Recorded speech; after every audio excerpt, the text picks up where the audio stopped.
गुर बिना घूर अंधार, गुरु बिना समझ न आवे, गुर बिना सुरत न सिद्ध, गुरु बिन मुक्त न पावे। गुर कर सच विचार, गुरु कर रे मन मेरे,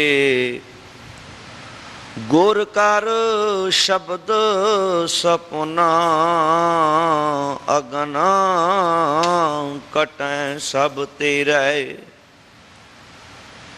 गुर नैना बैण गुर गुर करो, गुरु सत कब नल कहे। जिन गुरु ना देखियो, जिना गुरु ना देखियो नह कियो,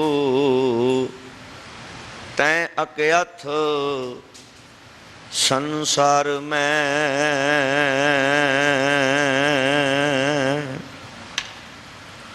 परम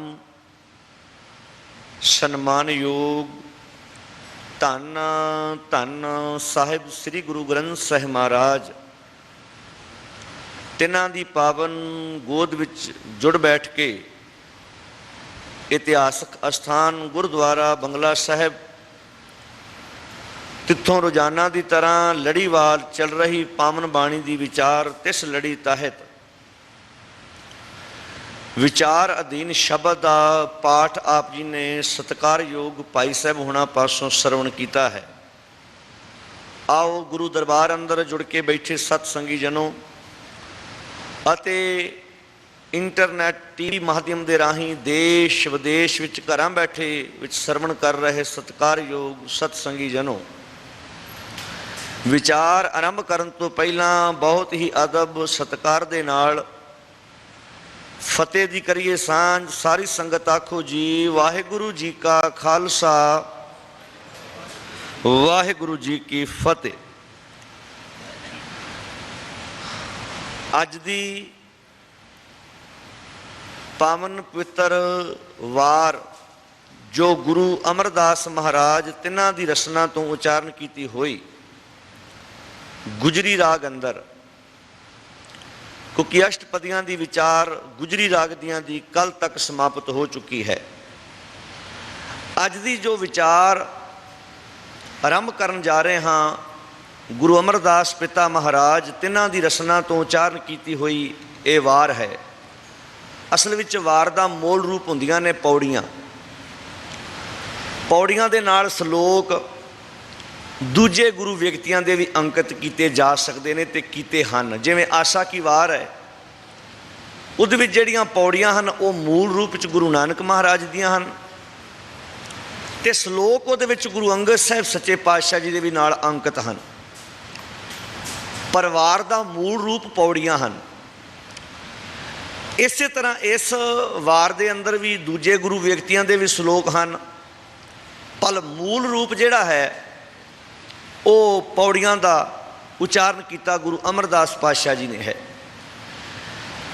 श्लोक की विचार आरंभ करन तो पहला आप इसके सिरलेख बारे थोड़ी जी विचार कर लीए, क्योंकि श्री गुरु ग्रंथ साहिब की बाणी का पाठ करने वाले घरां विच बैठे दरबार च बैठे कई सतसंगी होणगे। गुरु ग्रंथ साहिब महाराज जी के अंदर कुल 22 वारां हैं। उन्हां विचों 2 वारां ऐसियां ने जिन्हां वारां दे विच श्लोक नहीं आउंदे। बसंत की वार, भाई सत्ता बलवंड जी की वार। बाकी जड़ियां 20 वारां हैं उन्हां विच श्लोक नाल अंकित हैं। ये तरतीब गुरु अर्जन साहिब महाराज जी ने आप बख्शिश की है। मूल रूप में पौड़ियां हैं, इस करके पौड़ी नूं 2 बार पढ़िया जाता है। तुसीं कीर्तन सुनदियां भी कई बार वेखिया होएगा कि पौड़ी नूं 2 बार पढ़िया जाता है। फिर सतगुर पातशाह जी ने वारां नूं तरतीब देण वक्त एक गल का बहुत अहम ख्याल रखिया है। वारां नूं किसी खास धुनी ते गाउण की हदायत की है। जिवें टुंडे अस राजे की धुनी, ਜਿਵੇਂ ਅਸ ਰਾਜਾ ਹੋਇਆ ਹੈ, ਉਹਦੀ ਬਹਾਦਰੀ ਦੀਆਂ ਗੱਲਾਂ ਕੀਤੀਆਂ ਗਈਆਂ, ਸਾਰੰਗ ਦਾ ਪੁੱਤਰ ਸੀ। ਇਸੇ ਤਰ੍ਹਾਂ ਇਹ ਜਿਹੜੀ ਵਾਰ ਹੈ, ਇਹਦਾ ਸਿਰਲੇਖ ਵੀ ਕੁਝ ਇਹਦੇ ਨਾਲ ਮਿਲਦਾ ਜੁਲਦਾ ਹੈ। ਵਾਰ ਹਮੇਸ਼ਾ ਢਾਡੀ ਗਾਉਂਦੇ ਨੇ, ਅਤੇ ਢਾਡੀ ਜਦੋਂ ਵਾਰਾਂ ਗਾਉਂਦੇ ਸਨ, ਕਾਇਰ ਤੋਂ ਕਾਇਰ ਬੰਦਾ ਵੀ ਆਪਣੇ ਵਿੱਚ ਹਥਿਆਰ ਫੜ ਕੇ ਮਜ਼ਲੂਮ ਦੀ ਰੱਖਿਆ ਵਾਸਤੇ, ਜ਼ਾਲਮ ਦੇ ਟਾਕਰੇ ਵਾਸਤੇ ਖੜਾ ਹੋ ਜਾਂਦਾ ਸੀ। ਸਤਿਗੁਰੂ ਜੀ ਜਿਵੇਂ ਧਿਆਨ ਦਿਵਾਉਂਦੇ ਨੇ ਕਿ ਬਾਹਰੋਂ ਕੋਈ ਬਹਾਦਰੀ ਦਾ ਕੰਮ ਕਰੇ ਤੇ ਉਹਦੇ ਵਾਸਤੇ ਢਾਡੀ ਵਾਰਾਂ ਗਾਉਂਦੇ ਨੇ। ਭਲਿਆ ਅੰਦਰ ਵੀ ਜੰਗ ਲੜਨ ਦੀ ਲੋੜ ਹੈ। ਜੰਗ ਦੋ ਪ੍ਰਕਾਰ ਦੀ, ਇੱਕ ਜੰਗ ਹੈ ਬਾਹਰੀ ਤੌਰ ਤੇ ਕਿ ਤੇਰੇ ਤੇ ਕੋਈ ਹਮਲਾ ਕਰੇ ਤੇ ਮੁਕਾਬਲਾ ਕਰ ਸਕੇ, ਇੱਕ ਜੰਗ ਅੰਦਰ ਦੀ ਹੈ, ਜਿਹੜੀ ਜੰਗ ਤੂੰ ਆਪਣੀਆਂ ਬੁਰੀਆਂ ਆਦਤਾਂ ਦੇ ਨਾਲ, ਬੁਰਿਆਂ ਖਿਆਲਿਆਂ ਦੇ ਨਾਲ ਲੜਨੀ ਹੈ। ਸਤਿਗੁਰੂ ਜੀ ਨੇ ਇਸ ਵਾਰ ਦਾ ਸਿਰਲੇਖ ਰੱਖਿਆ ਹੈ, ਸਿਕੰਦਰ ਇਬਰਾਹੀਮ ਕੀ ਵਾਰ ਕੀ ਧੁਨੀ ਗਾਉਣੀ। ਦੋ ਰਾਜੇ ਹੋਏ ਨੇ, ਸਿਕੰਦਰ ਅਤੇ ਇਬਰਾਹੀਮ। ਇਹਨਾਂ ਦੀ ਵਾਰ ਦੀ ਧੁਨ ਉੱਤੇ ਗਾਉਣ ਦੀ ਇਸ ਵਾਰ ਦੀ ਹਦਾਇਤ ਹੈ। ਸਿਕੰਦਰ ਤੇ ਇਬਰਾਹੀਮ ਇੱਕੇ ਕੁੱਲ ਵਿੱਚ ਦੋ ਪੈਦਾ ਹੋਏ ਵਿਅਕਤੀ ਨੇ। ਇਹਨਾਂ ਵਿੱਚੋਂ ਇਬਰਾਹੀਮ ਕਰੈਕਟਰ ਦਾ ਮਾੜਾ ਸੀ, ਕਿਰਦਾਰ ਦਾ ਕੋਈ ਵਧੀਆ ਇਨਸਾਨ ਨਹੀਂ ਸੀ। ਕਿਸੇ ਦੀ ਧੀ ਭੈਣ ਤੇ ਨਿਗਾਹ ਰੱਖਣੀ, ਵਕਾਰ ਭੋਗਣੇ ਇਹਦੀ ਆਮ ਹੀ ਆਦਤ ਸੀ। ਕਹਿੰਦੇ ਨੇ ਕਿ ਕਿਸੇ ਪਰਿਵਾਰ ਦੀ ਵਿਆਹੁਤਾ ਲੜਕੀ ਨੂੰ ਚੁੱਕ ਕੇ ਉਠਾ ਕੇ ਲੈ ਗਿਆ। ਪਰਿਵਾਰ ਵਾਲਿਆਂ ਨੇ ਸਿਕੰਦਰ ਦੇ ਪਾਸ ਵੇਦਨਾ ਕੀਤੀ, ਬੇਨਤੀ ਕੀਤੀ ਸਾਡੀ ਬੱਚੀ ਨੂੰ ਛੁਡਾਇਆ ਜਾਏ। ਸਿਕੰਦਰ ਜਾਨ ਲੂਣ ਕੇ ਲੜਿਆ। ਵੈਸੇ ਸੂਰਮਾ ਹੁੰਦਾ ਹੀ ਉਹ ਹੈ ਜਿਹੜਾ ਮਜ਼ਲੂਮ ਦੀ ਰੱਖਿਆ ਵਾਸਤੇ ਲੜੇ। ਆਪਣੀਆਂ ਜ਼ਮੀਨਾਂ ਜਾਇਦਾਦਾਂ ਵਾਸਤੇ ਲੜਨ ਵਾਲੇ ਤੇ ਬਹੁਤ ਨੇ। ਆਪਣੀ ਇਸਤਰੀ ਗਵਾ ਜਾਏ ਲੜਨ ਵਾਲੇ ਤਾਂ ਰਾਜੇ ਮਹਾਰਾਜੇ ਕਈ ਪੈਦਾ ਹੋਏ। ਆਪਣੇ ਘਰ ਬਦਲੇ ਜੰਗਾਂ ਲੜਨ ਵਾਲੇ ਤੇ ਅਨੇਕਾਂ ਪੈਦਾ ਹੋਏ। ਮਜ਼ਾ ਤੇ ਤਾਂ ਆਉਂਦਾ ਹੈ ਬਿਪਤਾ ਕਿਸੇ ਦੇ ਘਰ ਤੇ ਪਈ ਹੋਵੇ, ਹਥਿਆਰ ਤੂੰ ਚੁੱਕੇ। ਸਿਕੰਦਰ ਦੇ ਪਾਸ ਜਾ ਕੇ ਬੇਦਨਾ ਕੀਤੀ ਸਾਡੀ ਬੱਚੀ ਨੂੰ ਬਚਾਇਆ ਜਾਏ। ਸਿਕੰਦਰ ਨੇ ਟਾਕਰਾ ਕੀਤਾ, ਬਚਾ ਕੇ ਲਿਆਂਦਾ। ਇੱਕ ਜਿਹੜਾ ਦਿਆਨਤਦਾਰੀ ਸੀ, ਜਿਹੜਾ ਖਿਮਾ ਕਰਨ ਦਾ ਗੁਣ ਸੀ, ਸਿਕੰਦਰ ਅੰਦਰ ਸੀ। ਜਦੋਂ ਇਬਰਾਹੀਮ ਮੈਦਾਨੇ ਜੰਗ ਵਿੱਚ ਹਾਰ ਗਿਆ, ਇਹਨੇ ਉਹਨੂੰ ਫੜ ਲਿਆ। ਇਹਨੇ ਕਿਹਾ ਅੱਗੇ ਤੋਂ ਮੈਂ ਤੌਬਾ ਕਰਦਾ, ਮੈਂ ਦੁਬਾਰਾ ਕਦੀ ਕਿਸੇ ਦੀ ਧੀ ਭੈਣ ਵੱਲ ਮਾੜੀ ਨਿਗਾਹ ਨਾਲ ਨਹੀਂ ਵੇਖਾਂਗਾ, ਮੈਨੂੰ ਬਖਸ਼ ਦਿਓ। ਤੇ ਬਖਸ਼ਣਾ ਵੀ ਇੱਕ ਬਹੁਤ ਵੱਡਾ ਸੂਰਮੇ ਦਾ ਗੁਣ ਹੈ। ਇਤਿਹਾਸ ਗਵਾਹ ਸਿੱਖਾਂ ਨੇ ਜੰਗਾਂ ਲੜੀਆਂ ਨੇ ਪਰ ਭੱਜੇ ਜਾਂਦੇ ਤੇ ਵਾਰ ਨਹੀਂ ਕੀਤਾ। ਕਿਸੇ ਦੀ ਮੈਦਾਨੇ ਜੰਗ ਵਿੱਚ ਧੀ ਭੈਣ ਵੀ ਪ੍ਰਾਪਤ ਹੋਈ ਹੈ ਤੇ ਉਹਦੇ ਤੇ ਜ਼ੁਲਮ ਨਹੀਂ ਕੀਤਾ, ਉਹਦੀ ਇੱਜ਼ਤ ਦੀ ਵੀ ਰਾਖੀ ਕੀਤੀ ਹੈ। ਇਤਿਹਾਸ ਗਵਾਹ ਹੈ। ਜੇ 71 ਦੀ ਜੰਗ ਵਿੱਚ ਸਿੱਖ ਫੌਜੀਆਂ ਨੇ ਆਪਣੀਆਂ ਦਸਤਾਰਾਂ ਲਾ ਲਾ ਕੇ ਜਿਨ੍ਹਾਂ ਨਾਲ ਜੰਗ ਲੜਨ ਗਏ ਸੀ, ਉਹਨਾਂ ਦੇ ਹੀ ਪਰਿਵਾਰਾਂ ਦੀਆਂ ਧੀਆਂ ਦੀ ਪੱਤ ਆਪਣੀ ਦਸਤਾਰ ਲਾ ਕੇ ਟੱਕੀ ਸੀ। ਇਹ ਵਿਰਸਾ ਹੁੰਦਾ ਹੈ, ਇਹ ਵਿਰਾਸਤ ਵਿੱਚ ਮਿਲੀਆਂ ਚੀਜ਼ਾਂ ਹੁੰਦੀਆਂ ਨੇ। ਗਜਿੰਦਰ ਸਿੰਘ ਦਾ ਮੈਂ ਆਰਟੀਕਲ ਪੜ੍ਹ ਰਿਹਾ ਸੀ। ਆਰਟੀਕਲ ਪੜ੍ਹਦਿਆਂ ਪੜ੍ਹਦਿਆਂ ਧਿਆਨ ਗਿਆ ਵੀ ਰਾਮਦੇਵ ਨੇ ਸਰਕਾਰ ਦੇ ਵਿਰੁੱਧ, ਭ੍ਰਿਸ਼ਟਾਚਾਰ ਦੇ ਵਿਰੁੱਧ ਮਰਨ ਵਰਤ ਰੱਖਿਆ। ਕੁਝ ਦਿਨਾਂ ਵਿੱਚ ਹੀ ਮਰਨ ਵਰਤ ਛੁੱਟ ਗਿਆ, ਭਾਜੜਾਂ ਪੈ ਗਈਆਂ, ਭੱਜਣਾ ਪਿਆ ਵਿਚਾਰੇ ਨੂੰ। ਇੱਕ ਮਰਨ ਵਰਤ ਸਰਦਾਰ ਦਰਸ਼ਨ ਸਿੰਘ ਫੇਰੂਮਾਨ ਨੇ ਰੱਖਿਆ ਸੀ।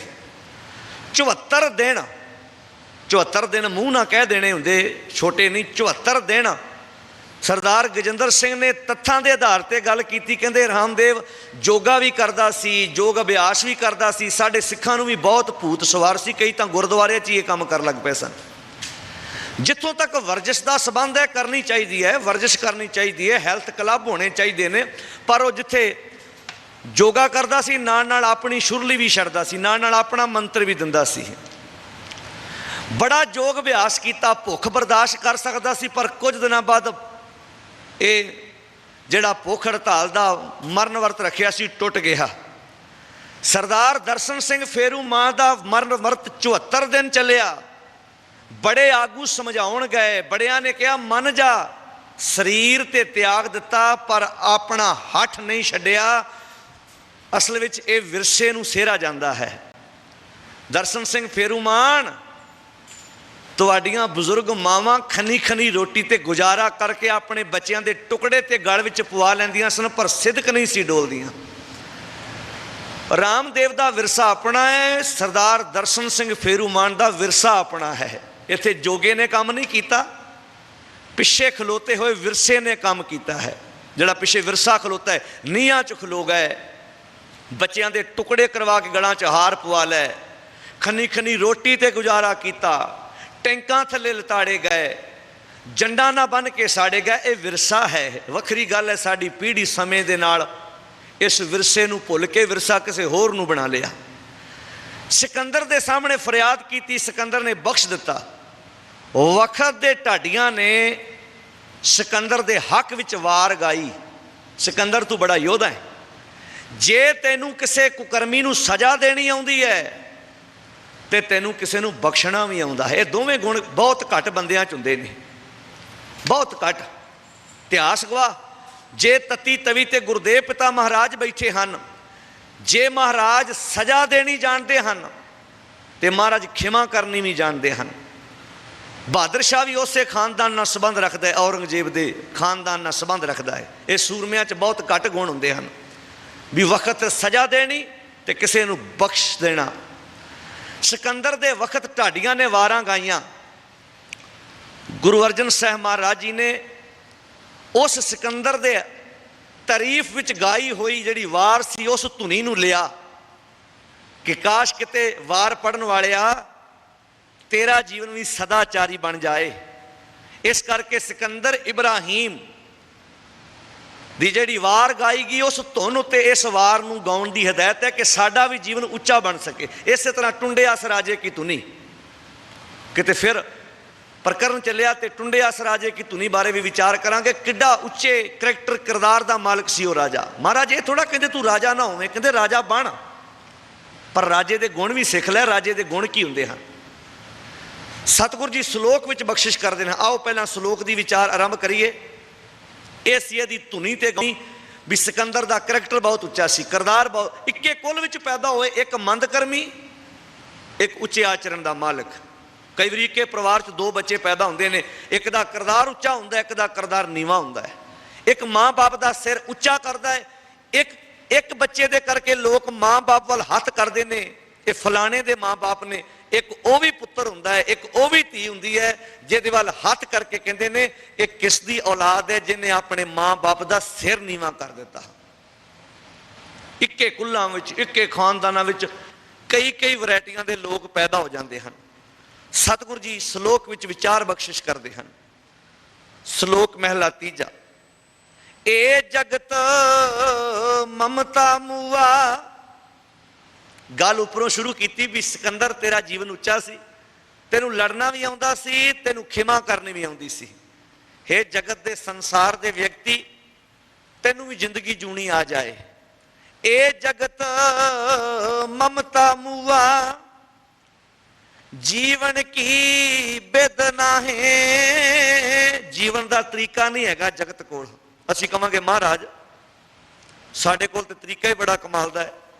ਸਾਡਿਆਂ ਬਜ਼ੁਰਗਾਂ ਨੇ ਕੱਚਿਆਂ ਘਰਾਂ 'ਚ ਗੁਜ਼ਾਰਾ ਕੀਤਾ, ਛੱਪੜਾਂ ਦਾ ਪਾਣੀ ਪੀਤਾ, ਉਹਨਾਂ ਦੇ ਘਰ ਵਿੱਚ ਖਾਣ ਲਈ ਚੰਗੇ ਬਰਤਨ ਨਹੀਂ ਸੀ, ਵਧੀਆ ਹੌਸਪੀਟਲ ਨਹੀਂ ਸੀ। ਮਹਾਰਾਜ ਅਸੀਂ ਤੇ ਐਡਾ ਸੋਹਣਾ ਜੀਵਨ ਜਿਉਣ ਲੱਗ ਪਏ, ਤਰ੍ਹਾਂ ਤਰ੍ਹਾਂ ਦੇ ਹੌਸਪੀਟਲਾਂ 'ਚ ਇਲਾਜ ਹੁੰਦਾ ਹੈ, ਤਰ੍ਹਾਂ ਤਰ੍ਹਾਂ ਦੇ ਖਾਣੇ ਖਾਂਦੇ ਹਾਂ, ਤਰ੍ਹਾਂ ਤਰ੍ਹਾਂ ਦੇ ਸਾਧਨ ਨੇ ਇੱਕ ਸ਼ਹਿਰ ਤੋਂ ਦੂਜੇ ਸ਼ਹਿਰ ਜਾਣ ਲਈ। ਮਹਾਰਾਜ ਐਡਾ ਵਧੀਆ ਘਰ ਬਣ ਗਿਆ, ਗਰਮੀ ਲੱਗੇ ਤੇ ਏਸੀ ਛੱਡ ਲਓ, ਠੰਡ ਲੱਗੇ ਤੇ ਹੀਟਰ ਛੱਡ ਲਓ। ਮਹਾਰਾਜ ਅਸੀਂ ਤਾਂ ਬੜਾ ਸੋਹਣਾ ਜੀਵਨ ਜਿਉਣਾ ਸ਼ੁਰੂ ਕਰਤਾ, ਤੁਸੀਂ ਕਹਿੰਦੇ ਹੋ ਜਗਤ ਨੂੰ ਜੀਵਨ ਨਹੀਂ ਜਿਉਣਾ ਆਉਂਦਾ। ਬਸ ਇਸ ਨੁਕਤੇ ਨੂੰ ਸਮਝਣ ਦੀ ਲੋੜ ਹੈ। ਗੁਰਦੇਵ ਪਿਤਾ ਜੀ ਬਖਸ਼ਿਸ਼ ਕਰਦੇ ਹਨ, ਜੀਵਨ ਮਿਲ ਜਾਣਾ ਹੋਰ ਹੈ ਤੇ ਜੀਵਨ ਨੂੰ ਜਿਉਣ ਦੀ ਜੁਗਤੀ ਇਹ ਕੁਝ ਹੋਰ ਹੈ। ਉਦਾਹਰਨ ਨਿੱਕੀ ਜੀ ਦੇਵਾਂ ਤਾਂ ਕਿ ਗੱਲ ਸਪਸ਼ਟ ਹੋ ਜਾਏ। ਮੰਨ ਲਓ ਕੋਈ ਵਿਅਕਤੀ ਘਰ ਵਿੱਚ ਗੱਡੀ ਲੈ ਆਇਆ ਹੈ। ਕਾਰ ਘਰ ਵਿੱਚ ਹੁੰਦੀ ਹੈ, ਪਰ ਜ਼ਰੂਰੀ ਨਹੀਂ ਸਾਰੇ ਪਰਿਵਾਰ ਦੇ ਜੀਆਂ ਨੂੰ ਕਾਰ ਚਲਾਉਣੀ ਆਉਂਦੀ ਹੋਵੇ, ਇਹ ਜ਼ਰੂਰੀ ਨਹੀਂ ਹੈ। ਘਰ ਵਿੱਚ ਗੱਡੀ ਹੈ, ਕਾਰ ਹੈ, ਪਰ ਇਹ ਜ਼ਰੂਰੀ ਨਹੀਂ ਸਾਰਿਆਂ ਨੂੰ ਚਲਾਉਣੀ ਆਉਂਦੀ ਹੋਵੇ। ਚਲਾਉਣ ਵਾਸਤੇ ਕਈ ਵਾਰੀ ਦੋ ਮੈਂਬਰ ਹੀ ਹੁੰਦੇ ਨੇ, ਬਾਕੀ ਸਿਰਫ ਬਹਿਣਾ ਜਾਣਦੇ ਹਨ। ਜ਼ਿੰਦਗੀ ਮਿਲ ਗਈ ਹੈ ਸਾਰਿਆਂ ਨੂੰ, ਪਰ ਸਾਰਿਆਂ ਨੂੰ ਜਿਉਣੀ ਨਹੀਂ ਆਈ। ਦੂਜੀ ਉਦਾਹਰਨ, ਕੰਪਿਊਟਰ ਘਰ ਵਿੱਚ ਹੈ, ਲੈਪਟਾਪ ਘਰ ਵਿੱਚ ਹੈ, ਘਰ ਵਿੱਚ ਹੈ, ਜ਼ਰੂਰੀ ਨਹੀਂ ਸਾਰਿਆਂ ਨੂੰ ਚਲਾਉਣਾ ਆਉਂਦਾ ਹੋਵੇ। ਜ਼ਰੂਰੀ ਨਹੀਂ ਸਾਰਿਆਂ ਨੂੰ ਮੇਲ ਕਰਨੀ ਆਉਂਦੀ ਹੋਵੇ, ਇੰਟਰਨੈਟ ਤੇ ਬੈਠ ਕੇ ਕੁਝ ਚੰਗਾ ਪੜ੍ਹਨਾ ਆਉਂਦਾ ਹੋਵੇ, ਜ਼ਰੂਰੀ ਨਹੀਂ ਹੈ। पर घर विच है। तुसीं वेखिया होवेगा बाप नालों वध बच्चे नूं इंटरनेट बारे ज्ञान है। बहुतिया घरां विच पिता नूं कार चलाउणी नहीं आउंदी, पुत्तर चलाउंदा है, पर आई बाप दे पैसिਆਂ नाल है। गड्डी आ गई है, लैपटॉप घर विच आ गया है, कंप्यूटर घर विच आ गया है, पर जरूरी नहीं सारिਆਂ नूं चलाउणा आउंदा होवे। जीवन मिल गया है, सारिਆਂ नूं मिल गया है, पर सारिਆਂ नूं जीवन जीउणा नहीं आउंदा। कई तां दिन ही टपाउंदे ने मसां भी अज लंघिया शुक्र है, कल दा लंघ जाए इदां ही। कई तो दिन कटियां करते हैं, घर जाण तो भी गुरेज करते हैं कई तो, क्योंकि जिंदगी जूनी नहीं आई। कई पार्कों में सवेरे उठ के पार्कों में हसते ने उची उची।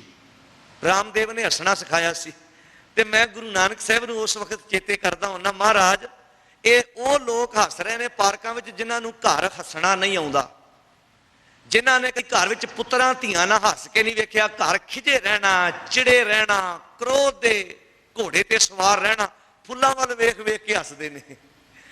महाराज ने हसन का तरीका सिखाया सी, नानक भगतां सदा विगास। जिहड़ा भगत हुंदा है ना, उहनूं फुल्लां दी पार्क विच ही हासा नहीं आउंदा, ओह ते बच्चियां कोल भी हसदा है।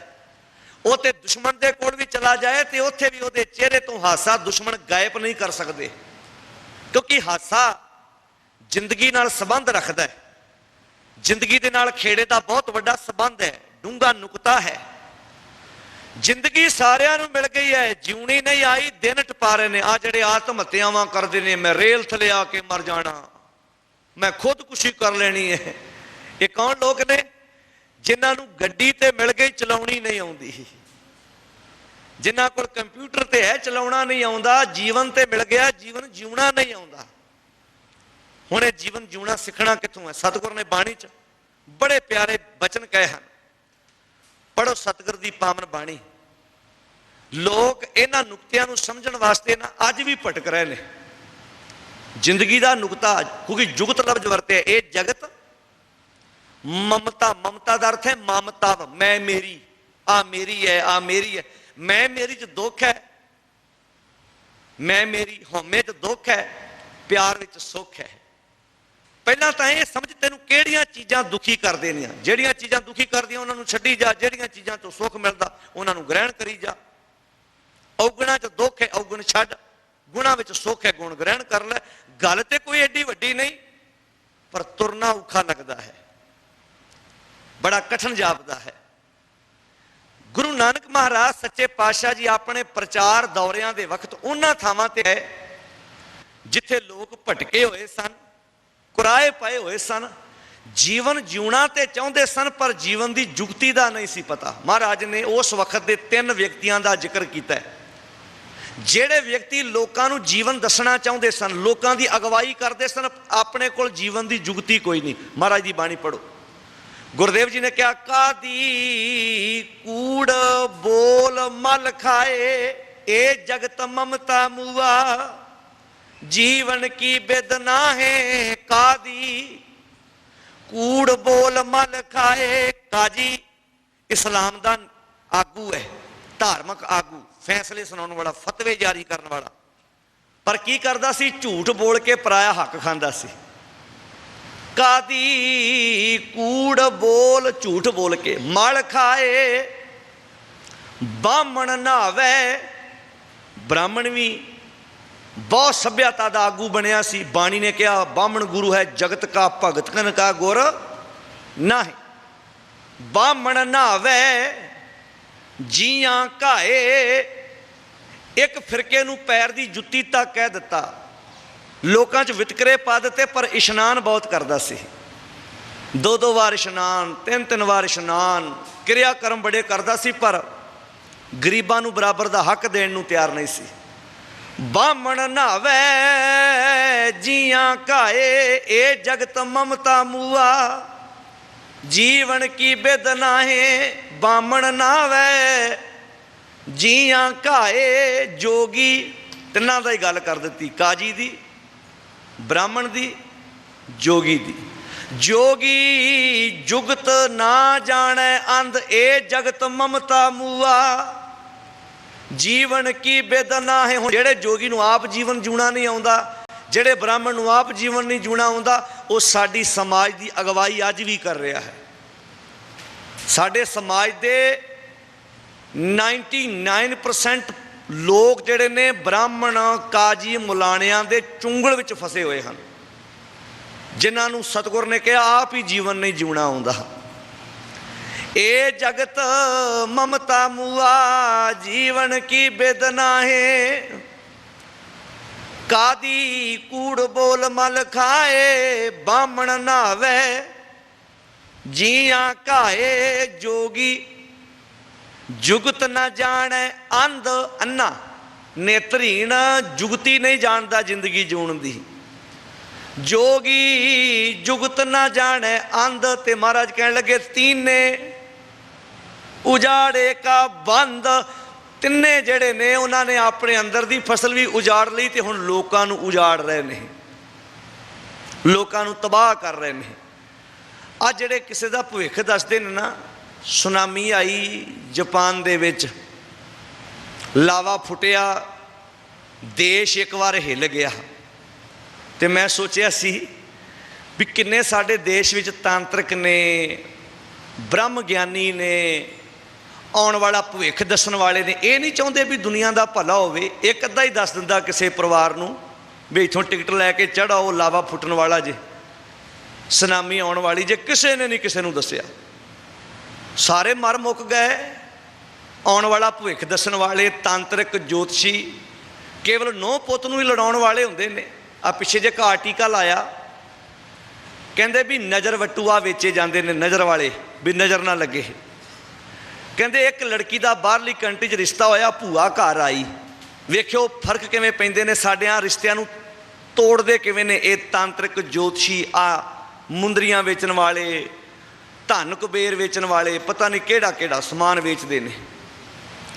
घर भूआ आई, भूआ नूं परिवार वालियां दस्सिया सुख ना अपनी तेरी भतीजी का रिश्ता बाहरली कंट्री च हो गया, लड़का बाहरों आया है। भूआ ने एक बार हाथ जोड़े तो कहा महाराज तेरा धन्नवाद, शुक्र है मेरे भरा की बेटी का रिश्ता किसी चंगे परिवार च हो गया। शुक्र ही करना सी, क्योंकि सारियां भूआ माड़ियां थोड़ा होंदियां ने, चंगा पक्ष रखण वालियां भी होंदियां ने। थोड़े दिनों बाद रिश्ता गया टुट, तो परिवार च चर्चा चली, कहंदे भूआ ने कहा सी ना चंगा होया नज़र लग गई भूआ दी,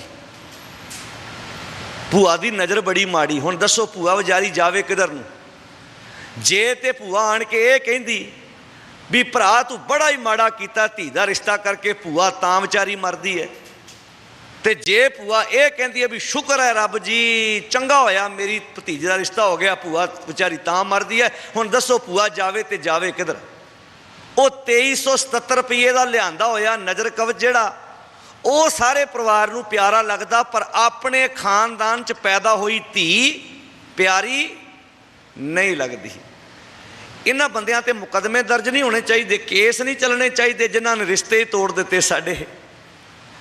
हुण भूआ आएगी कौन जल पानी छकाऊगा? उहदे हाल ते वेखना भी इन्हें नज़र ला देनी है, इन्हें ते साडे वाले वेखना ही बुरा है। जेड़े साडे रिश्ते तोड़ रहे ने वो सानू किन्ने चंगे लगते हैं। हुण भूआ विचारी दोवें बन्ने फस गई। जे ते कहंदी है धन्नवाद मेरी भतीजी का चंगे घर रिश्ता होया, विचारी तां मरदी है। जे उन्हें क्या बड़ा माड़ा किया रिश्ता करके विचारी तां मरदी है। दुबदा च फस गई ना विचारी, हुण की कवे हो? ये तांत्रिकी जासन जोशी भी भूआ उस वक्त केड़ा लफ्ज बोले, किने किने वहमां भरमां च जीवन की जुगती नहीं है, जिंदगी जूनी नहीं आउंदी, जीवन तो टपाया जा रहा है, डंग टपाए जा रहे हैं, दिन टपाए जा रहे हैं, दिन कटियां कीतियां जा रही ने, जिंदगी जूनी नहीं आई। गुरु नानक महाराज सच्चे पातशाह जी जदों पुरी गए ने, पुरी जिन्हों जगन्नाथ कहते हैं, जगन्नाथ पुरी, जगत का नाथ पुरी च रहिंदा वो कहते हैं। कमाल की गल हद हो गई, जिहड़ा सारी दुनिया जो चला रहा वो एक थां ते बैठा है। बाबे कबीर ने डंके की चोट ते कहा अल्लाह एक मसीत बस्त है, जे अल्लाह एक मक्के च ही रहिंदा है तो अवर मुल्क किस केरा? मैनू बाकी दसो बाकी दुनिया केड़े आसरे चलती है? वड्डे वड्डे काजियां दे पसीने छड़ा दिते बाबे कबीर ने। अल्लाह एक मसीत बस्त है अवर मुल्क किस केरा, हिंदू मूर्त नाम नवासी दो में तत न हेरा।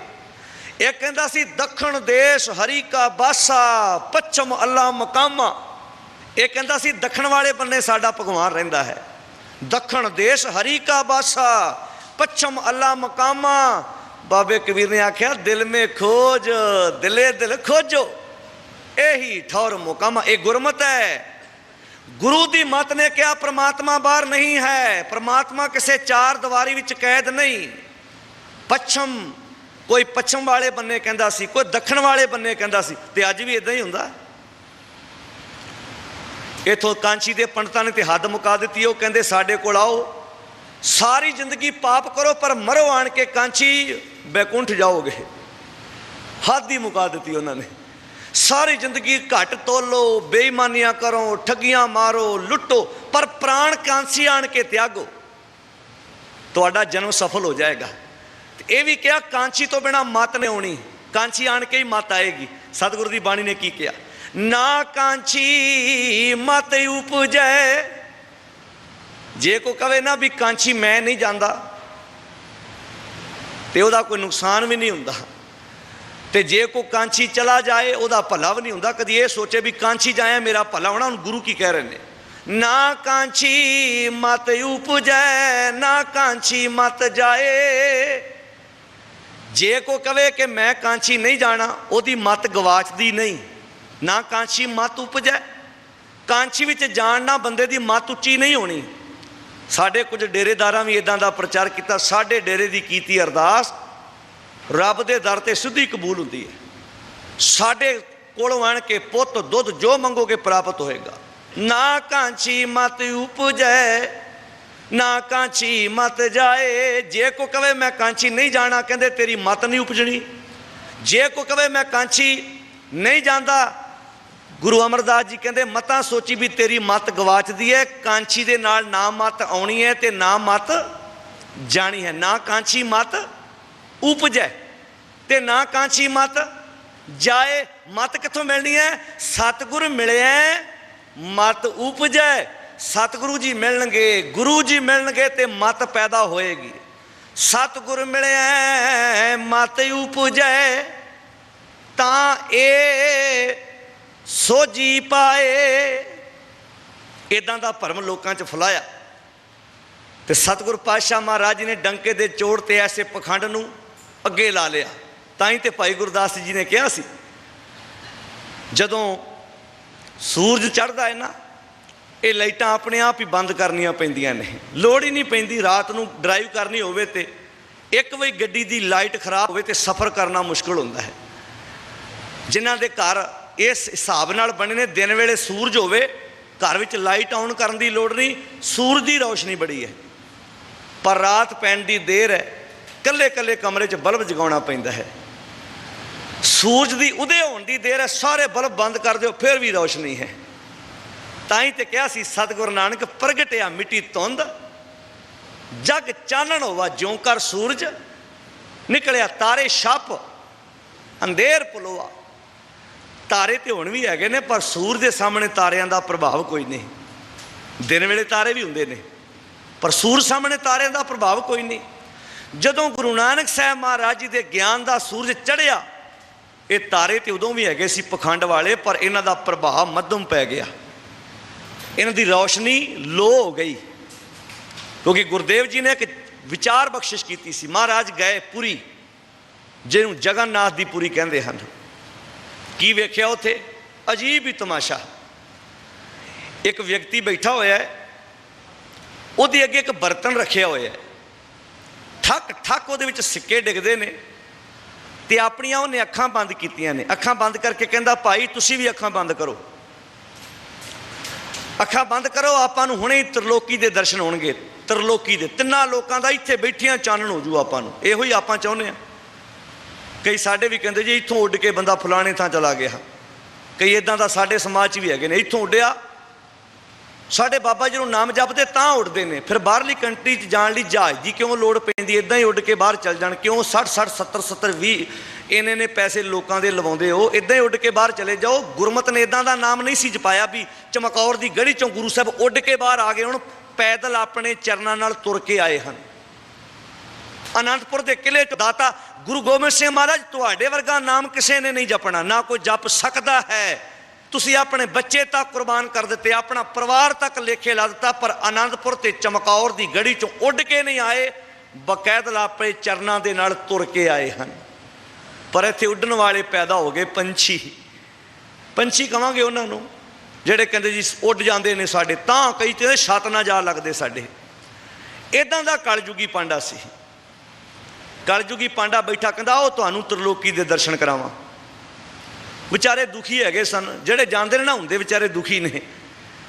ਕਿਸੇ ਦੀ ਨੂੰਹ ਨਹੀਂ ਆ ਕੇ ਲੱਗਦੀ, ਕਿਸੇ ਦਾ ਪੁੱਤ ਨਹੀਂ ਆ ਕੇ ਲੱਗਦਾ, ਕਿਸੇ ਦੀ ਦੁਕਾਨ ਨਹੀਂ ਚੱਲਦੀ, ਕਿਸੇ ਨੂੰ ਇਹ ਸਾੜਾ ਕਿ ਮੇਰੀ ਦੁਕਾਨ ਤੇ ਗਾਹਕ ਕਿਉਂ ਘੱਟ ਆਉਂਦੇ, ਦੂਜੇ ਦੇ ਕੋਲ ਤੁਰੇ ਜਾਂਦੇ ਨੇ, ਮੇਰਾ ਤੇ ਸਮਾਨ ਹੀ ਨਹੀਂ ਵਿਕਦਾ, ਦੂਜੇ ਦਾ ਵੱਧ ਕੋ ਵਿਕੀ ਜਾਂਦਾ। ਦੁੱਖ ਤੇ ਇਹੋ ਹੀ ਹੈ। ਇਨਸਾਨ ਆਪਣੇ ਸੁੱਖਾਂ ਤੋਂ ਦੁੱਖਾਂ ਤੋਂ ਇੰਨਾ ਦੁਖੀ ਨਹੀਂ ਜਿੰਨਾ ਦੂਜੇ ਦੇ ਸੁੱਖਾਂ ਤੋਂ ਦੁਖੀ ਹੈ। ਦੂਜੇ ਦੇ ਸੁੱਖ ਬੰਦੇ ਨੂੰ ਜ਼ਿਆਦਾ ਦੁਖੀ ਕਰਦੇ ਨੇ। ਵੱਡੇ ਦੀ ਗੱਡੀ ਵੇਖ ਕੇ ਆਪਣੀ ਬੜੀ ਛੋਟੀ ਲੱਗਦੀ ਹੈ। ਜੇ ਜੰਗਲ 'ਚ ਬੰਦਾ ਇਕੱਲਾ ਹੀ ਹੁੰਦਾ ਭਲਾ ਕਦੀ ਦੁਖੀ ਹੋਣਾ ਸੀ? ਆਪਣਾ ਘਰ ਬੜਾ ਵਧੀਆ ਹੈ, ਪਰ ਦੂਜੇ ਦਾ ਵੇਖ ਕੇ ਆਪਣਾ ਬੜਾ ਛੋਟਾ ਜਿਹਾ ਲੱਗਦਾ। ਦੂਜੇ ਦਾ ਘਰ ਵੇਖ ਕੇ, ਫਰਿੱਜ ਆਪਣੇ ਘਰ ਵੀ ਹੈ, ਪਰ ਦੂਜੇ ਦੀ ਵੱਡੀ ਵੇਖ ਆਈਏ ਸਹੀ, ਆਪਣੀ ਤਾਂ ਲੱਗਦੀ ਲੈ ਹੁਣ ਖਰਾਬ ਹੋ ਗਈ ਤੇ ਗੈਸ ਲੀਕ ਹੋ ਗਈ, ਨਵੀਂ ਲੈ ਆਈਏ, ਕਿਉਂਕਿ ਉਹਦੇ ਵਰਗੀ ਚਾਹੀਦੀ ਹੈ। ਜਦੋਂ ਉਹ ਸਾਡੇ ਘਰ ਆਉਂਦਾ ਐਵੇਂ ਵੇਖਦਾ, ਗੱਲਾਂ ਕਰਦਾ, ਸਾਡਾ ਵੱਡਾ ਚਾਹੀਦਾ ਟੀਵੀ। ਆਪਣੇ ਅਸੀਂ ਦੁੱਖਾਂ ਤੋਂ ਇੰਨੇ ਦੁਖੀ ਨਹੀਂ, ਦੂਜੇ ਦੇ ਵੱਧ ਰਹੇ ਕਾਰੋਬਾਰ ਤੇ ਸੁੱਖਾਂ ਤੋਂ ਦੁਖੀ ਹਾਂ। ਦੁਖੀ ਲੋਕ ਆਣ ਕੇ ਕਲਯੁਗੀ ਪਾਂਡੇ ਦੇ ਸਾਹਮਣੇ ਬਹਿ ਗਏ। ਇਕੱਲੇ ਕਲਯੁਗੀ ਪਾਂਡੇ ਕੋਲ ਨਹੀਂ ਬਹਿੰਦੇ, ਅੱਜ ਸਮਾਜ ਵਿੱਚ ਬਹੁਤ ਐਸੇ ਥਾਂ ਖੁੱਲ੍ਹ ਗਏ ਜਿੱਥੇ ਲੋਕ ਜਾ ਕੇ ਬਹਿੰਦੇ ਨੇ। ਕਲਯੁਗੀ ਪਾਂਡਾ ਕਹਿੰਦਾ ਅੱਖਾਂ ਬੰਦ ਕਰੋ, ਤੁਹਾਨੂੰ ਤ੍ਰਿਲੋਕੀ ਦੇ ਦਰਸ਼ਨ ਕਰਾਵਾਂ। ਸ਼ਬਦ ਗੁਰੂ ਗ੍ਰੰਥ ਸਾਹਿਬ ਜੀ ਦਾ ਵਖਤ ਸਿਰ ਮਹਾਰਾਜ ਨੇ ਉਚਾਰਨ ਕੀਤਾ, ਹਲੂਣਾ ਦਿੱਤਾ। ਕਲਯੁਗੀ ਪਾਂਡਾ ਕਹਿੰਦਾ ਤੁਹਾਨੂੰ ਤ੍ਰਿਲੋਕੀ ਦੇ ਦਰਸ਼ਨ ਹੋਣਗੇ ਤੇ ਤ੍ਰਿਲੋਕੀ ਵਿੱਚ ਤੁਹਾਨੂੰ ਰੱਬ ਵੀ ਦਿਸੂ। ਦਿਸਣਾ ਕਿੱਥੋਂ ਸੀ ਵਿਚਾਰਿਆਂ ਨੂੰ ਰੱਬ? ਫਿਕਰ ਤੇ ਘਰ ਲੱਗਾ ਵੀ ਸਾਡਾ ਕਾਰੋਬਾਰ ਦਾ ਨੁਕਸਾਨ ਨਾ ਹੋ ਜਾਏ। ਇੱਕ ਗੱਲ ਕਹੀ ਪਾਂਡੇ ਨੇ, ਕਹਿੰਦਾ ਰੱਬ ਉਹਨੂੰ ਦਿਸੂ, ਉਹਨੂੰ ਤ੍ਰਿਲੋਕੀ ਦੇ ਦਰਸ਼ਨ ਹੋਣਗੇ ਜਿਹੜਾ ਮੰਦ ਕਰਮੀ ਨਹੀਂ ਹੋਏਗਾ, ਜਿਹੜਾ ਚੰਗੇ ਕੰਮ ਕਰਨ ਵਾਲਾ ਹੋਏਗਾ। ਇਹ ਤੇ ਭਰਮ ਸਾਰਿਆਂ ਨੂੰ ਹੀ ਹੈ। ਜਿਹਨੇ ਕਦੀ ਆਪਣੀ ਮਾਤਾ ਨੂੰ ਪਾਣੀ ਦਾ ਘੁੱਟਣਾ ਨਾ ਫੜਾਇਆ ਹੋਵੇ, ਉਹ ਵੀ ਜੋਸ਼ੀ ਕੋ ਜਦੋਂ ਜਾਂਦਾ ਨਾ, ਜੋਸ਼ੀ ਕਹਿੰਦਾ ਤੂੰ ਸਾਰਿਆਂ ਦਾ ਭਲਾ ਕਰਦਾ ਪਰ ਤੇਰਾ ਹੀ ਕੋਈ ਨਹੀਂ ਕਰਦਾ। ਤੂੰ ਸਾਰਿਆਂ ਦਾ ਅੱਜ ਤੱਕ ਭਲਾ ਕੀਤਾ, ਤੇਰਾ ਹੀ ਕਿਸੇ ਨੇ ਨਹੀਂ ਕੀਤਾ। ਤੂੰ ਬੜਾ ਖਵਾਇਆ ਲੋਕਾਂ ਨੂੰ ਪਰ ਤੇਰਾ ਕਿਸੇ ਨੇ ਗੁਣ 'ਚ। ਇਹ ਤਾਂ ਸਾਰਿਆਂ ਨੂੰ ਹੀ ਭਰਮ ਹੈ। ਕਿਸੇ ਬੰਦੇ ਨੂੰ ਪੁੱਛ ਕੇ ਵੇਖ ਲਓ ਜਿਹਨੇ ਲੋਕਾਂ ਦਾ ਖਾਧਾ। ਇਹ ਤੇ ਮਲਕ ਭਾਗੋ ਨੂੰ ਵੀ ਭਰਮ ਸੀ, ਜਿਹੜੇ ਉਹਦੇ ਘਰ ਜਾ ਕੇ ਖਾਂਦੇ ਸੀ। ਮਲਕ ਭਾਗੋ ਤੂੰ ਬੜਾ ਦੁਨੀਆ ਨੂੰ ਖਵਾਇਆ ਪਰ ਤੇਰਾ ਕਿਸੇ ਨੇ ਗੁਣ ਚੇਤੇ ਨਹੀਂ ਕੀਤਾ। ਪਰ ਮਲਕ ਭਾਗੋ ਨੇ ਕਿੰਨਿਆਂ ਦਾ ਖਾਧਾ ਇਹ ਨਹੀਂ ਸੀ ਕਿਹਾ ਉਹਨਾਂ ਨੇ ਉਹਨੂੰ, ਵੀ ਮਲਕ ਭਾਗੋ ਨੇ ਲੋਕਾਂ ਦਾ ਕਿੰਨਾ ਖਾਧਾ। ਕਲਯੁਗੀ ਪਾਂਡਾ ਕਹਿੰਦਾ ਉਹਨਾਂ ਨੂੰ ਰੱਬ ਦਿਸੂ, ਉਹਨਾਂ ਨੂੰ ਤ੍ਰਿਲੋਕੀ ਦੇ ਦਰਸ਼ਨ ਹੋਣਗੇ ਜਿਹੜੇ ਮੰਦ ਕਰਮੀ ਨਹੀਂ ਹੋਣਗੇ ਤੇ ਪੁੰਨੀ ਹੋਣਗੇ। ਅੱਖਾਂ ਬੰਦ ਕੀਤੀਆਂ ਤੇ ਨਾਲ ਪੁੱਛੀ ਜਾਂਦਾ ਹੋਏ ਦਰਸ਼ਨ, ਤੇ ਸਾਰੇ ਇੱਕ ਦੂਜੇ ਨੂੰ ਹੁੱਜਾ ਮਾਰ ਕੇ ਕਹਿੰਦੇ ਹਾਂਜੀ ਹੋ ਗਏ ਜੀ, ਮੈਨੂੰ ਵੀ ਹੋ ਗਏ ਨੇ, ਮੈਨੂੰ ਵੀ ਹੋ ਗਏ ਨੇ। ਇੱਦਾਂ ਹੀ ਆ ਜਿਹੜੇ ਵਿਚਾਰੇ ਭਟਕ ਰਹੇ ਨੇ ਨਾ, ਹੁਣ ਤਾਂ ਨਵੇਂ ਡੇਰੇ ਖੁੱਲ੍ਹ ਗਏ। ਉੱਥੇ ਕਹਿੰਦੇ ਸੋਮਰਸ ਡਿੱਗਦਾ। ਦਾਸ ਨਿਊਜ਼ੀਲੈਂਡ ਗਿਆ ਪਿਛਲੇ 3 ਮਹੀਨੇ ਪਹਿਲਾਂ, ਉੱਥੇ ਇੱਕ ਸਾਡੇ ਪੰਜਾਬ ਤੋਂ ਵੀਰ ਗਿਆ। ਉਹ ਕਹਿੰਦਾ ਮੈਂ ਜਦੋਂ ਨਾਮ ਜਪਦਾ ਮੇਰੇ ਸੋਮਰਸ ਡਿੱਗਦਾ ਅੰਦਰੋਂ। ਮੈਂ ਕਿਹਾ ਉਹ ਕੀ ਹੁੰਦਾ? ਕਹਿੰਦਾ ਇਹ ਪ੍ਰਮਾਤਮਾ ਦਾ ਨਾਮ ਦਾ ਰਸ ਹੁੰਦਾ। ਉਹ ਮੈਂ ਕਿਹਾ ਭਲਿਆ ਇੱਦਾਂ ਰਸ ਨਹੀਂ ਡਿੱਗਦਾ, ਰਸ ਆਉਣ ਦਾ ਅਰਥ ਹੁੰਦਾ ਅੱਖਾਂ ਪਰਾਇਆ ਰੂਪ ਨਾ ਤੱਕਣ, ਹੱਥ ਚੋਰੀ ਨਾ ਕਰਨ, ਪੈਰ ਗਲਤ ਰਸਤੇ ਤੇ ਨਾ ਤੁਰਨ, ਮਨ ਵਿੱਚ ਵਕਾਰ ਕੋਈ ਨਾ ਹੋਵੇ, ਸੱਚੀ ਸੁੱਚੀ ਕਿਰਤ ਕਰਨੀ। ਕਹਿੰਦਾ ਮੇਰੇ ਜ਼ੁਬਾਨ ਦੇ ਉੱਪਰਲੇ ਬੰਨਿਓ ਰਸ ਡਿੱਗਦਾ। ਮੈਂ ਕਿਹਾ ਅਸਲ ਵਿੱਚ ਇਹ ਜ਼ੁਕਾਮ ਲੱਗਾ ਹੋਣਾ। ਇਹ ਰਸ ਬੜਾ ਸੌਖਾ ਤਿਆਰ ਹੁੰਦਾ। ਕੇਸ਼ੀ ਇਸ਼ਨਾਨ ਕਰਕੇ ਨਾ ਕੂਲਰ ਦੇ ਅੱਗੇ ਲੰਮੇ ਪੈ ਜਾਓ, 15 ਮਿੰਟਾਂ 'ਚ ਸੋਮ ਰਸ ਤਿਆਰ। ਕੋਈ ਮਿਹਨਤ ਕਰਨ ਦੀ ਲੋੜ ਨਹੀਂ, ਕੋਈ ਖਪਾ ਕਰਨ ਦੀ ਲੋੜ ਨਹੀਂ। 15 ਮਿੰਟ ਤਜਰਬਾ ਕਰ ਲਿਓ। ਜਿਹੜੇ ਜਾ ਕੇ ਡੇਰਿਆਂ 'ਚ ਕਹਿੰਦੇ ਸੋਮ ਰਸ ਡਿੱਗਦਾ, ਕੇਸ਼ੀ ਇਸ਼ਨਾਨ ਕਰਕੇ ਕੂਲਰ ਵਾਲੇ ਬੰਨੇ ਸਿਰ ਕਰਕੇ ਪੈ ਜਾਓ, ਜਦੋਂ ਜ਼ੋਰ ਨਾਲ ਪ੍ਰੈਸ਼ਰ ਦੀ ਹਵਾ ਪੈਣੀ ਆ, ਸਿਰ ਜਾਮ ਹੋ ਜਾਣਾ, ਸੰਘਣਾ ਸੋਮ ਰਸ ਡਿੱਗਣਾ। ਉਤੋਂ ਜ਼ੁਕਾਮ ਲੱਗਾ ਹੋਣਾ, ਨਾਸਾਂ ਜਾਮ ਹੋ ਜਾਣੀਆਂ। ਇੱਦਾਂ ਦਾ ਰਸ ਭਾਰਤ ਵਿੱਚ ਬੜੇ ਪੈਦਾ ਕਰਨ ਵਾਲੇ ਸੀ, ਪਰ ਕਿਸੇ ਦੀਆਂ ਗੁਲਾਮੀ ਦੀਆਂ ਜੰਜੀਰਾਂ ਨਹੀਂ ਕੱਟ ਸਕੇ। ਜਿਸ ਧਰਤੀ ਤੇ ਤੁਸੀਂ ਬੈਠੇ ਹੋ, ਸਾਧੂ ਮਹਾਤਮਾ ਇਸ ਭਾਰਤ ਵਿੱਚ ਬਹੁਤ ਸੀ। ਔਰੰਗਜ਼ੇਬ ਨੂੰ ਜੇ ਕਿਸੇ ਤੋਂ ਡਰ ਸੀ ਤੇ ਗੁਰੂ ਨਾਨਕ ਦੇ ਘਰ 'ਚੋਂ, ਕਿਉਂਕਿ ਗੁਰੂ ਨਾਨਕ ਦਾ ਘਰ ਦੁਨੀਆ ਨੂੰ ਜਗਾ ਰਿਹਾ ਸੀ। ਕੀ ਮਜਬੂਰੀ ਪਈ ਸੀ ਗੁਰੂ ਹਰਕ੍ਰਿਸ਼ਨ ਪਾਤਸ਼ਾਹ ਮਹਾਰਾਜ ਨੂੰ ਇੱਥੇ ਰਾਜੇ ਜੈ ਸਿੰਘ ਦੇ ਘਰ ਵਿੱਚ ਬੁਲਾਇਆ ਜਾਂਦਾ? औरंगजेब मुलाकात करदा, मुलाकात एक भारत का बादशाह किसी नाल करे, गुरु साहब को मामूली हस्ती नहीं, गुरु साहब के निशाने बहुत उच्चे सन। ਜਿਹੜੇ बादशाह ਨਾਲ बैठ के मीटिंगां करते हैं, समझ लेना उन्हों का निशाना एडा उच्चा है, वो बादशाह ਨੂੰ भी जीवन की जुगती पै सिखाते हैं। ये तरीके सन मेरे दाता दे, बड़े साधु महात्मा ने, पर किन्ने ने ਜਿਹੜੇ किसी बादशाह के नाल बैठ के टेबल टाक च गल करन, बादशाह तेरा बादशाहत कायम रहेगा पर ठगियां ते बेईमानियां छड़ दे। सारियां अखां बंद कीतियां। मरदाना जी कहते बाबा जी ये की हो रहा है? ये बंदे ने भी अखां बंद कीतियां, अगे पब्लिक ने भी अखां बंद कीतियां। महाराज कहते हुणे आपां दुध दा दुध ते पानी दा पानी कर देने। जा मरदाना जी लोटा चौके दा, लोटा चौके पिछे झाड़ी च रख दे। मरदाना जी ने जो लोटा चुकिया, सारे ते अखां बंद कीतियां सी। वेखना किहने सी? कलयुगी पांडे दियां भी अखां बंद, अगे बैठे जिहड़ी पब्लिक उन्हां दियां भी अखां बंद। जदों वेखिया भी सिक्के नहीं डिगदे, ठक ठक की आवाज़ नहीं आउंदी, एक आ पुट के वेंदा, कहंदा भी लोटा गायब हो गया अग्यों। उन्हें एक नूं पुछया, कहंदा भी लोटा तूं चुकिया? कहंदा बाबा जी आपे तो साडियां अखां बंद कराइयां, असीं कित्थों चुकना सी? आपे तो सानूं तुसां कहता अखां बंद साडे कर लो, तो असीं अखां बंद कीतियां, सानूं की पता कौन चुक के लै गया। उन्हें एक नूं पुछया, दूजे नूं पुछया, तीजे नूं पुछया, सारे कही जाण जी महाराज आपे तो अखां बंद कराउंदे हो, नाले सानूं कहंदे हो भी साडा लोटा चुकिया, तुसीं चुकिया, पासे रख दिता।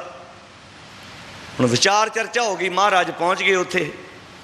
साहब पांडे नूं कहंदे ने, उहदा नाम कलयुगी पांडा है। कहंदे पांडे मैनूं दस, ये विचारे ते अपनियां गवाचियां चीज़ां लभण वास्ते तेरे कोल आए ने, ते तूं चंगा बंदा है भी अपना ही लोटा गवा के इन्हां कोलों लभदा फिरदा है, लोटा अपना गवा के पुछदा इनूं फिरदा है, ते विचारे अपनियां गवाचियां चीज़ां तेरे कोलों पुछदे पए ने।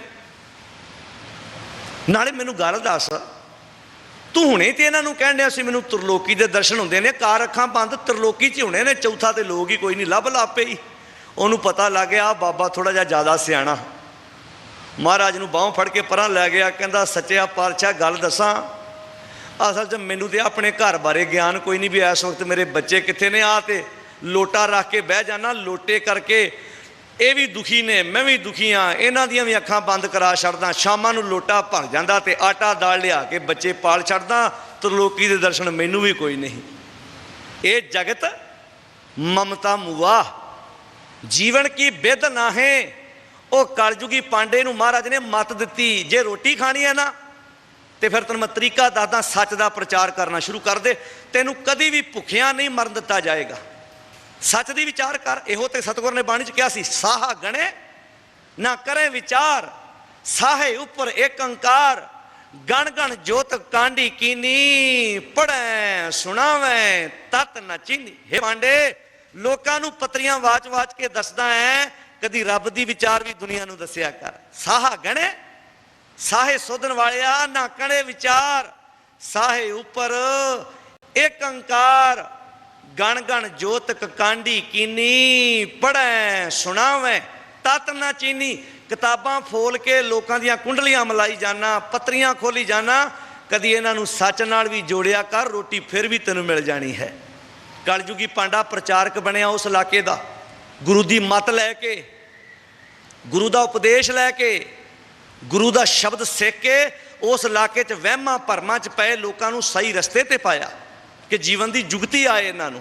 तो सतगुर ने बड़े प्यारे बचन कहे। महाराज कहते काल नाही, काल का अर्थ है समा, कहते ये समा अखां मीटण लई नहीं मिलिया। काल नाही जोग नाही, जोग का अर्थ की है मिलाप। ये समा अखां मीटण लई नहीं मिलिया, रब दे मिलाप वास्ते मिले। तो मिलाप का तरीका जिहड़ा तूं अपनाया वो टोटली गलत है। ये सही रस्ता नहीं भी अखां मीटिया रब मिलेगा। अखां खोलण आए महाराज भी अखां खोल के जिंदगी जीओ। काल नाही जोग नाही, नाही सत का ढब, ढब कहते ने तरीके नूं जुगत। ए जगत ममता मुआ, जीवन की बेदना है। काल नाही जोग नाही, नाही सत का ढब। ये सत कहते ने किरदार नूं, आचरण नूं उच्चे आचरण बनाउण दा ये कोई तरीका नहीं हैगा जिहड़ा तुसीं अपनाया होया है। ये कल्ली पांडे ते गल नहीं ढुकदी, ਸਾਡੇ ਤੇ ਵੀ ਉਨੀ ਗੱਲ ਢੁਕਦੀ ਹੈ ਜੇ ਕੋਈ ਅੱਜ ਵੀ ਵਹਿਮ ਭਰਮ ਚ ਪਾ ਕੇ ਆਪਣੀ ਰੋਜੀ ਰੋਟੀ ਚਲਾਉਣੀ ਚਾਹਵੇ। ਕਾਲ ਨਾਹੀ ਜੋਗ ਨਾਹੀ, ਨਾਹੀ ਸਤ ਕਾ ਢਬ, ਥਾਨਿਸ਼ਟ। ਥਾਨਿਸ਼ਟ ਕਹਿੰਦੇ ਨੇ ਪਵਿੱਤਰ, ਜਿਹੜੇ ਪਵਿੱਤਰ ਹਿਰਦੇ ਨੇ, ਚੰਗੀ ਸੋਚ ਵਾਲੇ ਮਨੁੱਖ ਨੇ, ਉਹ ਭਲਿਆ ਏਦਾਂ ਕੀਤਿਆਂ ਤੇ ਉਹ ਵੀ ਅਪਵਿੱਤਰ ਹੋ ਜਾਣੇ ਨੇ। ਥਾਨਿਸ਼ਟ ਜਗ ਭ੍ਰਿਸ਼ਟ ਹੋਏ, ਡੂਬਤਾ ਐਵੇਂ ਜਗ, ਏਦਾਂ ਜਗ ਡੁੱਬ ਰਿਹਾ। ਇਹ ਪਖੰਡ ਕੀਤਿਆਂ ਜ਼ਿੰਦਗੀ ਦੇ ਵਿੱਚ ਲੋਕਾਂ ਨੇ ਚੰਗੇ ਤੇ ਕੀ ਬਣਨਾ, ਲੋਕ ਗਲਤ ਰਸਤੇ ਪੈ ਰਹੇ।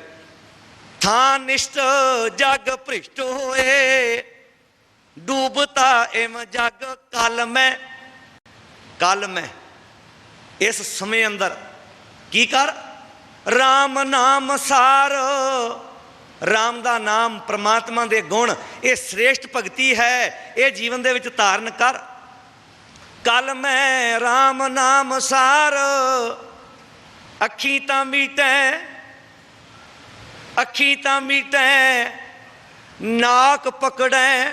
ਕਿਸ ਵਾਸਤੇ ਮਹਾਰਾਜ? ਮਹਾਰਾਜ ਅੱਖਾਂ ਤੇ ਅੱਜ ਤੁਹਾਨੂੰ ਮੰਨਣ ਵਾਲੇ ਵੀ ਬਹੁਤ ਮੀਟਦੇ ਨੇ, ਅੱਖਾਂ ਬੰਦ ਕਰਾ ਕੇ ਨਾਮ ਜਪਾਉਂਦੇ ਨੇ, ਉਹਨਾਂ ਬਾਰੇ ਕੀ ਖਿਆਲ ਹੈ? ਪੜ੍ਹੋ ਸਤਿਗੁਰੂ ਜੀ ਕੀ ਕਹਿੰਦੇ ਨੇ।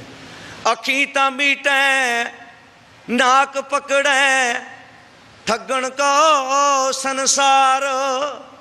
ਮਹਾਰਾਜ ਕਹਿੰਦੇ ਸੰਸਾਰ ਨੂੰ ਠੱਗਣ ਵਾਸਤੇ ਕੀਤਾ ਜਾ ਰਿਹਾ। ਲੋਕ ਕਹਿਣ ਬੜੀ ਕਮਾਲ ਦੀ ਭਗਤੀ ਹੁੰਦੀ ਹੈ। ਇੰਟਰਨੈਟ ਤੇ ਤੁਸੀਂ ਵੇਖਿਆ ਹੋਣਾ, ਸਾਡੇ ਵੀ ਇਦਾਂ ਦੀ ਭਗਤੀ ਕਰਾਉਣ ਲੱਗ ਪਏ ਵੀ ਗੁਰੂ ਮਹਾਰਾਜ ਦੀ ਹਜ਼ੂਰੀ ਵਿੱਚ ਇੰਨੀ ਜ਼ੋਰ ਨਾਲ ਨਾਮ ਜਪਾਇਆ ਜਾ ਰਿਹਾ, 10-15 ਦੀਆਂ ਪੱਗਾਂ ਹੀ ਲੈ ਗਈਆਂ ਸਿਰ ਤੋਂ। YouTube ਤੇ ਜਾ ਕੇ ਵੇਖਣਾ, ਉਹ ਬ੍ਰਹਮ ਗਿਆਨੀਆਂ ਦੀਆਂ ਡਿਗਰੀਆਂ ਦਿੰਦੇ ਹਨ। 2 ਸਾਲ ਦਾ ਕੋਰਸ ਬ੍ਰਹਮ ਗਿਆਨੀ, ਸਾਲ ਦਾ ਕੋਰਸ ਤੁਹਾਨੂੰ ਸੰਤ ਬਣਾਇਆ ਜਾਏਗਾ। ਇੰਨੀ ਜ਼ੋਰ ਨਾਲ, ਕਈ ਤੇ ਲੱਤਾਂ ਮਾਰਦੇ ਨੇ ਉੱਥੇ ਲੰਮੇ ਪਏ ਪਏ। ਉਹ ਜਿਵੇਂ ਨਾਮ ਲੜ ਗਿਆ ਹੁੰਦਾ, ਉਹਨਾਂ ਨੂੰ ਕੌੜਾ ਲੱਗਦਾ ਹੁੰਦਾ ਹੈ। ਵਾਹ ਕਿਹਾ ਜਾਏਗਾ, ਗੁਰੂ ਕਹਿਣਾ ਇਹ ਜੰਗ ਹੋ ਰਹੀ ਹੈ, ਕਹਿੰਦੇ ਜੰਗ ਲੜਨੀ ਹੈ।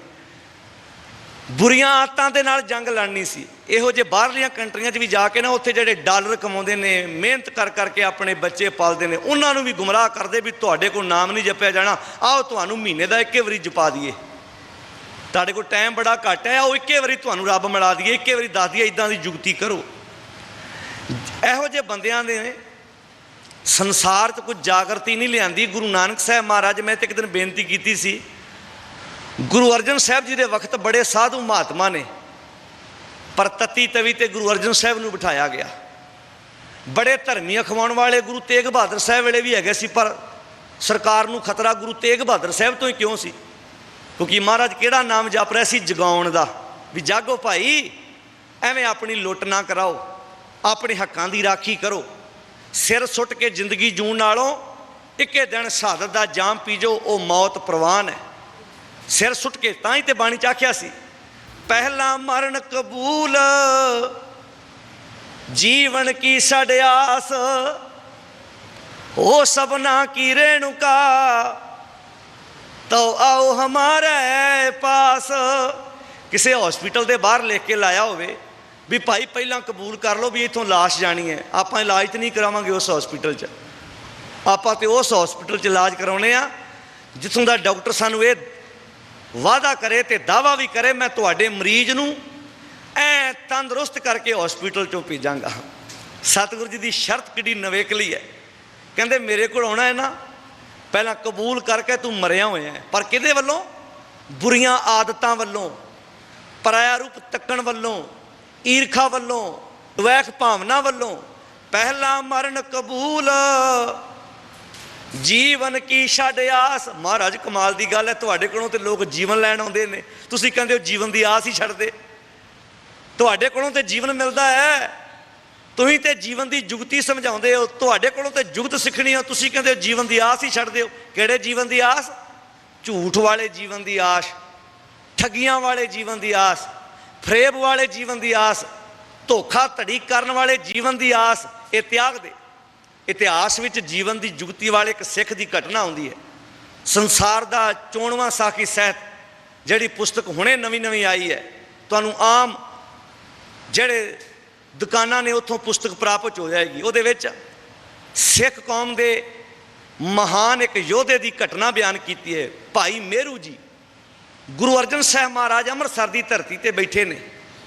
भाई मेरू जी ਜਿਹੜੇ ਲੋਕਾਂ ਦਾ ਚੋਰੀ ਸਮਾਨ ਕਰਦੇ ਨੇ, ਕਿਸੇ ਦੀ ਮੱਝ ਚੋਰੀ ਕਰਕੇ ਵੇਚ ਆਉਂਦੇ ਨੇ, ਕਿਸੇ ਦੇ ਘੋੜੇ ਨੂੰ ਚੋਰੀ ਕਰਕੇ ਵੇਚ ਆਉਂਦੇ ਨੇ, ਕਿਸੇ ਦਾ ਬਲਦ ਚੋਰੀ ਕਰਕੇ ਵੇਚ ਆਉਂਦੇ ਨੇ, ਚੋਰੀ ਕਰਕੇ ਆਪਣਾ ਪਰਿਵਾਰ ਪਾਲਦੇ ਨੇ। ਦੁਨੀਆ ਤੇ ਬੜੇ ਮਨੁੱਖ ਐਸੇ ਨੇ ਜਿਨ੍ਹਾਂ ਦੀ ਕਿਰਤ ਇੱਕ ਨੰਬਰ ਦੀ ਨਹੀਂ, ਬੱਚਿਆਂ ਨੂੰ ਚੋਰੀ ਦੀ ਕਮਾਈ ਨਾਲ ਹੀ ਪਾਲਿਆ।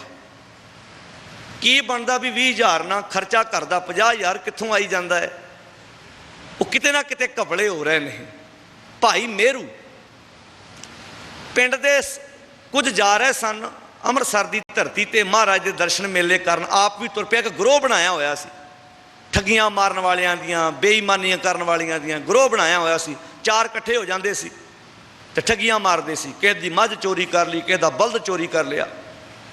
ਇਕੱਠੇ ਹੋਏ ਤੇ ਮਹਾਰਾਜ ਦੇ ਦਰਸ਼ਨ ਕਰਨ ਵਾਸਤੇ ਤੁਰ ਪਏ ਅੰਮ੍ਰਿਤਸਰ ਦੀ ਧਰਤੀ ਤੇ। ਰਾਤ ਗਏ। ਇੱਥੇ ਕਾਂ ਬਿਰਤੀ ਵਾਲਾ ਵੀ ਆਣ ਕੇ ਹੰਸ ਬਣ ਸਕਦਾ ਹੈ।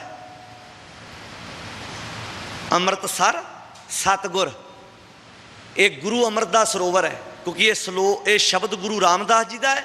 ਤੇ ਗੁਰੂ ਰਾਮਦਾਸ ਜੀ ਦੇ ਵੇਲੇ ਅੰਮ੍ਰਿਤਸਰ ਦਾ ਨਾਂ ਅੰਮ੍ਰਿਤਸਰ ਨਹੀਂ ਸੀ, ਚੱਕ ਰਾਮਦਾਸ ਸੀ। ਅੰਮ੍ਰਿਤਸਰ ਲਫ਼ਜ਼ ਪ੍ਰਚਲਿਤ ਹੋਇਆ ਗੁਰੂ ਅਰਜਨ ਸਾਹਿਬ ਵੇਲੇ। ਤੇ ਮਹਾਰਾਜ ਕੀ ਕਹਿੰਦੇ ਨੇ? ਅੰਮ੍ਰਿਤਸਰ ਸਤਿਗੁਰ।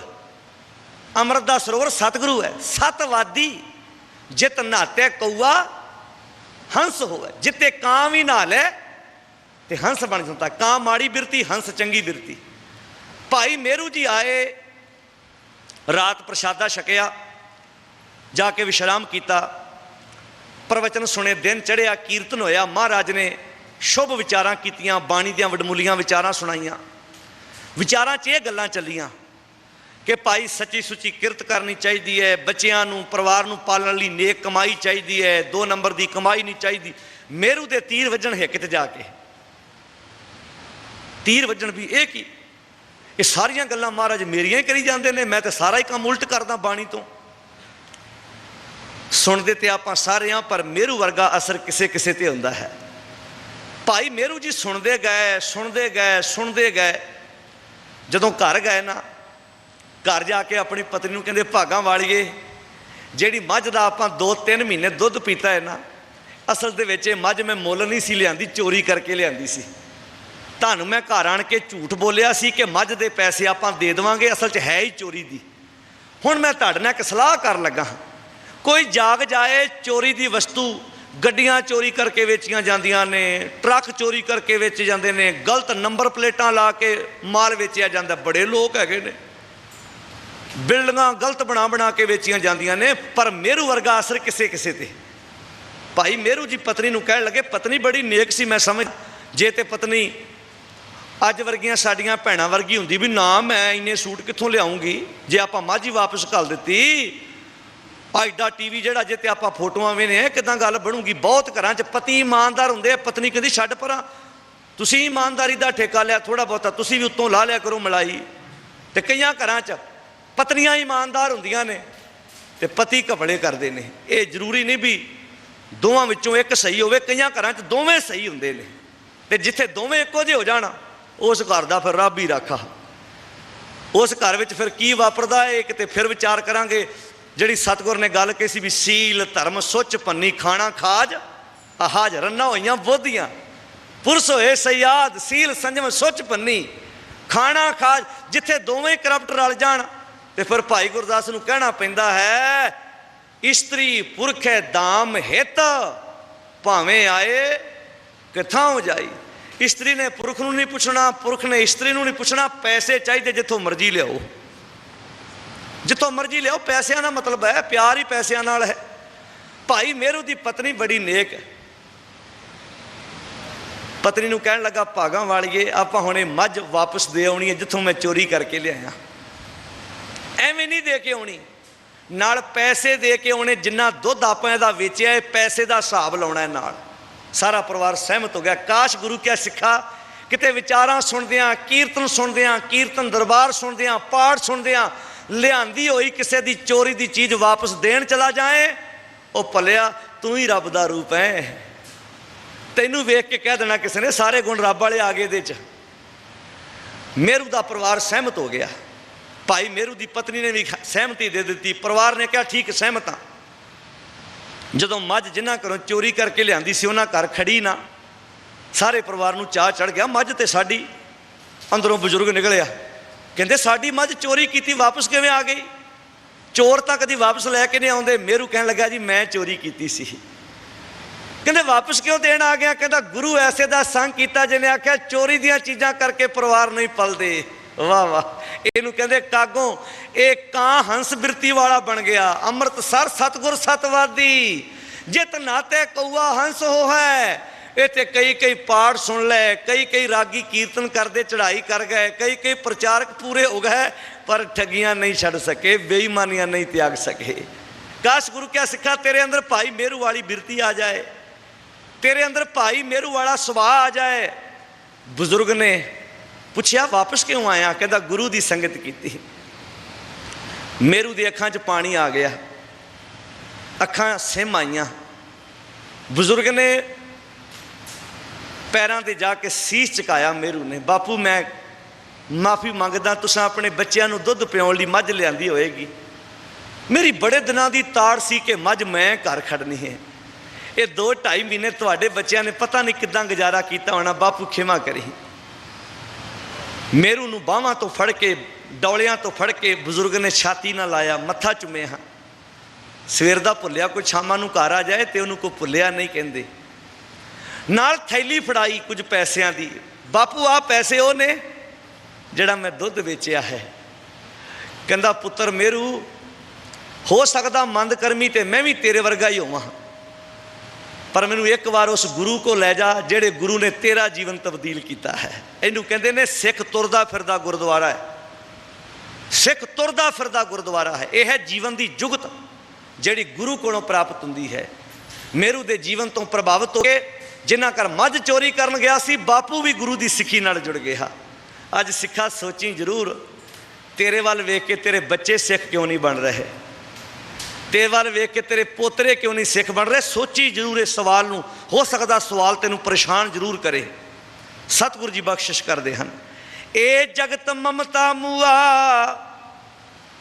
ਜੀਵਨ ਕੀ ਬੇਦਨਾ ਹੈ। ਜੀਵਨ ਦਾ ਤਰੀਕਾ ਹੈ ਨਹੀਂ ਜਗਤ ਕੋ। ਮਹਾਰਾਜ ਫਿਰ ਤਰੀਕਾ ਦੱਸੋ? ਕਹਿੰਦੇ ਸੁਣ ਲਓ।